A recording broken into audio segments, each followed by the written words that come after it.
Hey, this is Dave Pryor. We're in the leading Agile booth here at Agile 2019. I'm with the creator of SAFE, Dean Leffingwell. Thanks for coming by this morning. Thanks for having me again this year. Thanks for coming back. And hopefully the people in the background that are throwing silverware onto the floor will stop soon. Well, entropy is always increasing, right? So every year when we talk, there's always some new developments in Scaled Agile Framework. And one of the problems I know you're focusing on right now is business agility. Right. And helping people understand what that actually means. So for the folks out there who are thinking of it as this big, vague thing, what would you say business agility is? Well, it's still a big, vague thing for starters. Okay. But let me frame it a little bit differently. In our development world, we've always focused on practices and principles around design thinking. Yep. And design thinking is incredibly customer-centric. So as we're developing our new IP to try to describe design thinking to those who use SAFE, we took a step back last fall and said, well, we're about to get in front of the summit. Yeah. And we have our SPCTs, which are our thought leaders and SAFE fellows, for a full day. Right. We said, what could we do better with design thinking than just listen first? So we literally took our plans for the day and scrapped the first half day. Okay. We brought on Luke Holman as our facilitator, and we ran a session that said, what should we build? Okay. And it was really fun because Luke didn't set it up so that a group worked in their domain. He just set up a bunch of groups and they all invented differently what they should do. Most of the things that they described were things in our backlog already. Okay. Agile product management, lean portfolio management advances, more skills for SPCs, et cetera. But there are two biggies that stood out in kind of separate areas of the room, if you will, that we hadn't had on our backlog. One was business agility. And they wrote it as an epic. We want to, basically our enterprises don't care about lean, agile, or SAFE, or Kanban, or less, or Scrum. They only care about whether or not they're really addressing the problems in the market. Okay.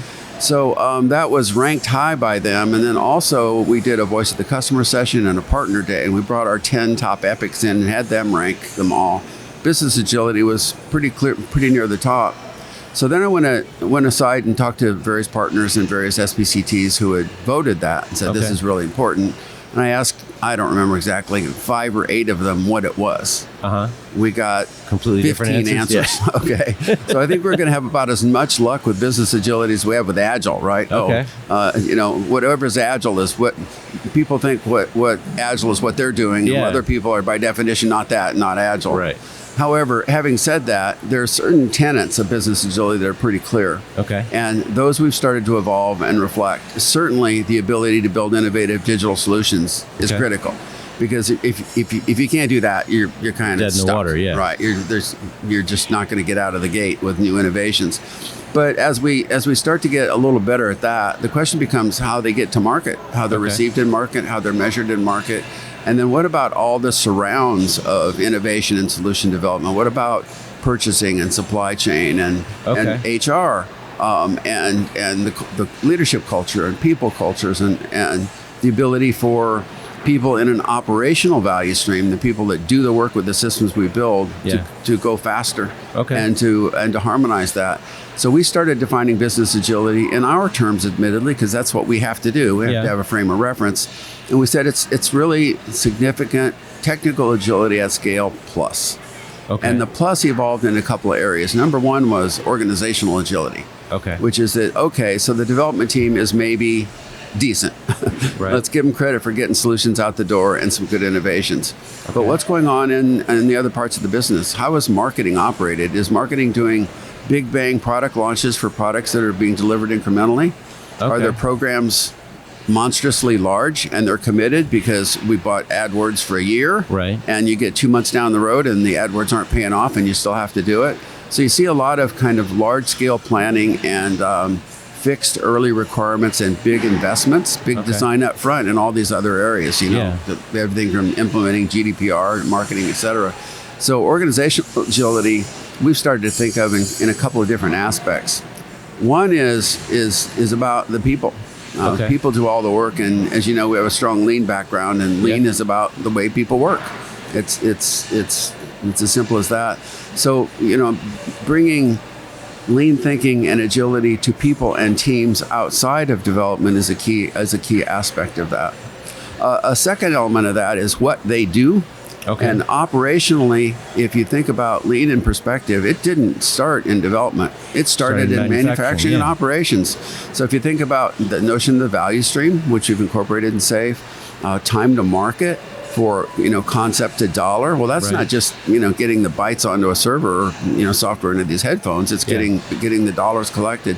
So most of the company operates in the operational value streams. Okay. So if maybe 10 or 15% of work in the development value streams, and we maybe think we're a little bit agile or get a little bit arrogant about how cool we are, the reality is the other 85... That would never happen. That never happened. Maybe once. The other 80% of the business is operating traditionally, traditional hierarchical structure. So clearly addressing that is a piece of it. And then I think another thing that lean brings us, and agile as well, but it's just so emphasized in lean, is that continuous improvement is just part of it. Right. I don't think you can ever be too agile. I'm not sure, but I can guarantee you can never be too lean. Okay. The leanest manufacturers out there are trying to figure out how to increase their inventory turns, right? And reduce the overhead and waste. So bringing the right culture to it, bringing the right kind of operational value stream to it. And then the last element of that is that if I had those things in place, I could develop innovative solutions, and I had good operational support, a good lean operation, I could probably implement what we've started to describe as strategy agility, which means you can change. And we just went through our own little internal pivot on a fairly committed roadmap. And as we did that, I was really literally writing the article on strategy agility, and some things came to mind like, well, we've invested a lot in this other path, and that was a discussion in the building. Yeah. That's sunk cost. It doesn't matter. So, but a lot of people would say we got to keep chasing it down because we put so much money into it. Well, principle of lean, Reinertson and earlier, ignore sunk cost. Okay. And then the ability to communicate what strategy is, and that kind of triggers another kind of element, which is that I think we all suffer from a common problem. At least as an executive, I know I have it. When I know something, I'm pretty certain of it, I assume other people know it too. Yeah. But they don't. They don't. And when you think about the biggest issue of all is what is your strategy? Well, I think I have one. Right. Does Chris think it's the same one? But if the people down here doing the work don't know what the strategy is, it's hard for them to make good choices. And especially in a world where you empower local decision making, you decentralize decision making. Without that context, those people are not empowered. Yeah. They're in an awkward situation where they're going to make mistakes, and you're going to smack them for it. And they didn't have the guardrails. They didn't know what they were building. So strategy agility for us is the ability to sense the market, make a change, or persist. Lots of times your strategy is as yet unproven. Then you need the leading indicators, not the trailing indicators, to do that. And when those leading indicators start to say this isn't going to play out, you need to be able to change your business direction. Yeah. So we think that business agility is a combination really of those things. The technical practices that we've already described, the ability to have everyone in the operational value streams operate in a lean and agile fashion, and the ability to change strategy when you need to. Okay. So I want to ask about something you commented on when we were getting ready for this. You talked about how the problem has shifted, the problem that you're solving. And I'm wondering if you can comment on that and talk about how SAFe, as it's implemented in organizations, is going to surface that problem. Because it starts out, it says, can we do this? How do we make it work? Absolutely. So SAFe wasn't born on a desktop, or it wasn't born because a bunch of us thought, gosh, I wish we could do things better.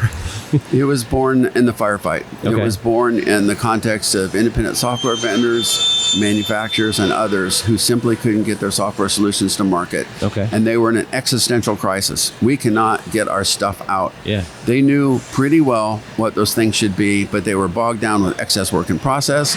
The systems didn't work well. They were working in non-agile environments. So the people were working really hard. Same people that are getting systems out now were there then, but not getting good results. So we focused on get this stuff out the door. And we use this great kind of Scrum invention of the backlog to say, if it's in the backlog, we're going to ship it. And if it isn't, we're not even going to talk about it right now. And so we spent, 6-8 years helping enterprises get good at that. And our largest enterprises, you can see from the case studies, will say, we're better at that than they were. Nobody's saying we're brilliant, we always ship on time, but we can get our stuff out now. And then the question becomes, what should the next stuff be? So in the area of the portfolio where most of us Agilists haven't had a ton of visibility, haven't had the tooling or the notion, that's where the stuff is initiated. So we're being pushed for a couple things. Number one, if we can ship stuff better now, what should we start to ship? And that requires additional guidance on just thinking about strategy. Strategy is overused word, big word. You put strategy like, in front of everything, or like quantum. It sounds really smart, right? Oh, this is a strategic decision. Yeah. Well, strategy is pretty well defined world. It's the products and services you deliver to whom? Right. Okay. So the question becomes, how do I evolve the strategy? In other words, how do I create the next set of products and services? Yep. And who do I ship them to? Okay. Oh, we're not in the business of telling our clients that they should, replace their CRM system or, build new solutions, but we're in the business of thinking tools. Okay. And with the addition of Luke's team on board and some of the thinking tools that he's brought to us, we have a richer environment now for saying, here's the way to think about strategy. Okay. And as you think about strategy, you need to capture it, codify it. So we use Lean Business Canvas and Business Model Canvas. Okay. Those are tools that were incorporated now into our courseware and into SAFE to do that. So that starts the process at the top by saying, do we understand our strategy? And if we've written it down, we never tell you what it should be. Yeah. But we ask a legitimate question. Do your people know what it is? Right. And as you walk through the building, when you get 5 different answers, then they're building different things and they're making decisions that are optimized for their knowledge, but not optimized for the global knowledge. And they all think that they know what it is. Absolutely. Okay. Everybody has an opinion. Yeah. And they think that that's the company strategy. Exactly. So you've got to find some way of creating like a vision statement or some kind of document so we all know this is why we're doing this. Right. And the strategy formulations of the past and the big business cases, we're Agile now. We have ADD. Nobody reads that stuff. But the replacements have come through Osterwald and Eric Ries and Ashman are lean thinking. So the Lean Canvas is a great place to kind of record that. Okay. We're going through an exercise right now where each of our value streams in the company is filling out the Lean Canvas to figure out who their customer is, what the segments are, what the innovations that we need to feed them are, what's unique about our core competence, what's in Lean mode is called the unfair competitive advantage. Okay. Funny words, but basically says try to replicate that. Yeah. So that's pushed us, our customers have pushed us to giving better understanding of what to build. Okay. And then in terms of how to build it, that's where the whole field of design thinking comes in. And we spent about the last year reasoning about design thinking and building a new class that we've launched in the market called Agile Product and Solution Management. And it's based upon design thinking. Because those two together say, okay, at the portfolio level, I can start to see some cool new things I should build. Yeah. And now we have a very customer-centric process to build it. So all of that exists in our courseware. It lives on our brains. It lives in work in process, and it will eventually surface itself in SAFE. So there's going to be more additions to the... Yeah, more and less. I mean, there's always all you ever have is one 8.5 by 11. Yeah. Right. That's the rule. But it's expandable. Well, online. It is. You can click and read. On the other hand, every time we add an icon, we take one off. Oh, you do? I didn't know absolutely. that. Okay. Yeah, we've been deprecating things like valuable things like spikes, right? The XP invention of spike is great. There used to be an icon for that. Okay. Well, now we'll just assume they'll read an advanced topic or people know what a spike is. So as new things come on, old things come off. And that's the only way we can keep it at kind of the 8.5 by 11, instant, recognizable, safe, big picture. So this is great. So if people want to find out more about this, they can come to your talks. Absolutely. You had a talk on Monday at 2 o'clock on the road to real I talked about business agility. I'm sure I'll get around to posting those slides. Okay. And Thursday, I'm running a workshop. At 9 a.m., prioritizing portfolio investments. And that's the sweet spot. Okay. But that kind of starts to describe the creation of strategy, formulation and documentation, codification. Okay. And then how you use that to define initiatives and prioritize them. Cool. And I'm excited about that because that's a workshop. I don't have to talk the whole time. That's great. I'm excited about the stuff you're adding. This is really cool. And I appreciate you coming by. It's always neat for me to see how this keeps evolving. Yeah. Well, you've been with us for years, and each year we have something new, and I assume we'll have something new next year too. Cool. I'm looking forward to it. Nice. So scaleagileframework.org if they want to find out more. .com, sorry. Or reach out to you. They can get to you through the website as well. Yep, absolutely. Cool. Just contact us. Okay, thanks for coming by. This was great. Sir. We'll do it that way. Right. Keep checking back. We're going to be doing interviews all day long here in the Leading Agile booth at Agile 2019. Thanks. Thank you very much.